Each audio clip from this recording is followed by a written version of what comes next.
बुधवार दिनांक 8 फेब्रुवारी रोजीच्या दुपारी 2:30च्या सुमारास सिन्नर तालुका औद्योगिक वसाहतीजवळील शंकरनगर भागातील बंधाऱ्यात एका 12 वर्षीय विद्यार्थी आदित्य राजकिशोर पासवान याचा बुडून मृत्यू झाल्याची दुर्दैवी घटना घडली आहे। आंघोळीसाठी गेलेल्या आदित्यचा बुडून मृत्यू झाल्याची घटना उघडकीस आल्याने परिसरात शोककळा पसरली आहे।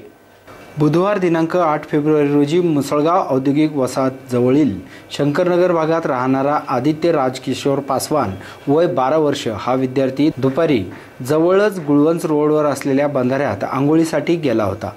बराच वेळ तो घरी न आल्याने त्याच्या घरच्यांनी शोध घेतला असता तो बंधाऱ्यात बुडाला असल्याचा संशय आल्याने तात्काळ त्यांनी सिन्नर पोलीस ठाण्यास घटनेची माहिती दिली।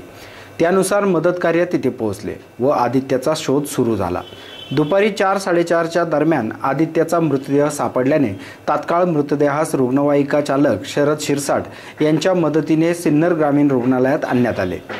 आदित्याचा बुडून मृत्यू झाल्याची बातमी कळताच शंकरनगर परिसरात हळहळ व्यक्त करण्यात आली।